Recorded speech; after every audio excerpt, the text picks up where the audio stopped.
totalnya sebesar 15.602.230. Nah, sekarang cara untuk menghindarinya. Nilai daripada bumi atau tanah dan nilai daripada bangunan.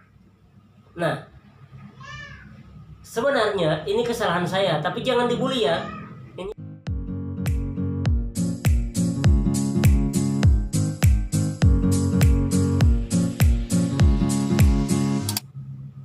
Nah, hai teman-teman.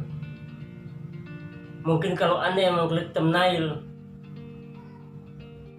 harga tanah 9 juta, pajak jual beli 15 juta sekian. Kok bisa tinggi jual belinya, pajak jual belinya? Nah, itu yang akan saya perlu jelaskan. Tapi sebelum lanjut menonton video, jangan lupa subscribe ya, like, komentar apabila ada pertanyaan. Nah, nih, tahun 2011 itu saya membeli tanah seluas 310 meter persegi. Lalu didaftarkan pada nota pajak bumi dan bangunan itu tahun 2018. 2019 sudah keluar, pajaknya sebesar 22.000. Nah, pajaknya 22.000, lalu pajak jual belinya hingga mencapai kurang dikit dari 16 juta. Nah, ini yang perlu dijelaskan guys. Nah,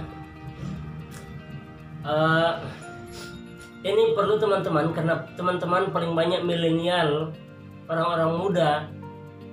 Dasar perhitungan pajak jual beli itu dari NJOP, bukan dari harga jual beli. Pemahaman saya ketika itu, saya beli 9 juta, umpamanya pajaknya 10%, paling cuma 900.000, kecil pembayaran pajak.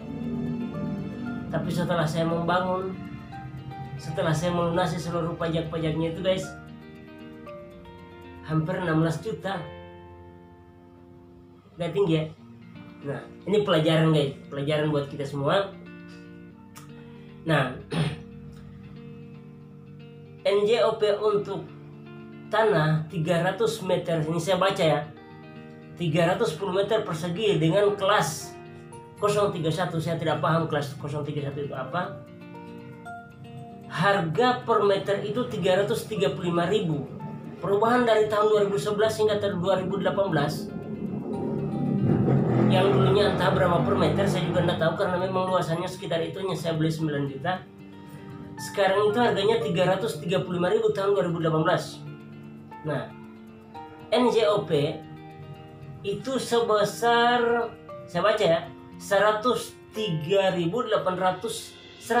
juta 850.000 guys. Itu nilai bangun, nilai bumi. Nah, lain dengan nilai bangunan 136 meter persegi. Kelas bangunan 023, saya juga tidak paham yang bagaimana kelas bangunan 023. Harga bangunan per meter, ini harga bangunan per meter ya, 825.000. NJOP daripada bangunan itu 111.928.000. Ditotalkan semuanya menjadi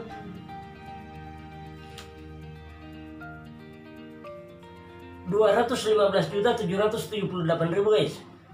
Oke, ada yang namanya bebas pajak sebesar 10 juta.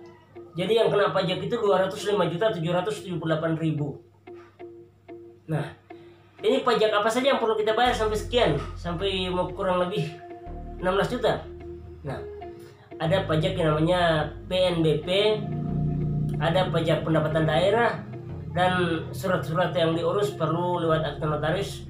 Nah, ini saya baca ya. Akta notaris itu kurang lebih 3 juta. Lalu pendapatan daerah sebesar 2,5% dari total yang saya baca tadi ya, yang 205.778.000. Itu 2,5% sebesar 5.144.450. Catat ya. Nah, sementara untuk PNBP itu sebesar 3,5% dari total harga jual tadi. Bukan total harga jual ya, total NJOP. Nah, itu Kalau 3,5% berarti senilai Rp7.202.230. Nah, sekarang kita totalkan. 5.144.450 ditambah 7.202.230 sebesar, untuk notaris sebesar 3 juta, maka totalnya sebesar 15.602.230. Nah, sekarang cara untuk menghindarinya.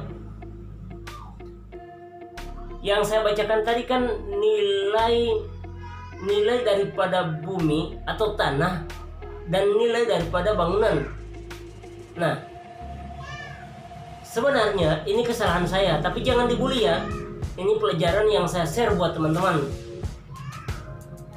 Ketika Anda membeli bumi, membeli tanah, itu harusnya Anda bayar dulu pajak jual belinya, baru mendirikan bangunan, supaya Anda terhindar dari pajak bangunan jual belinya. Tapi kalau Anda membangun dulu baru membayar pajak jual beli, maka dianggap Anda itu membeli bumi dan bangunan, dan itu harus ada pajak jual belinya. Nah, hingga membengkak itu tadi. Nah, kira-kira kalau masih kurang paham, tolong dikomentari. Dan demikian mungkin tutorial kali ini, pengalaman yang saya bagikan kali ini. Jangan lupa like ya, komentar, subscribe. Oke, dadah.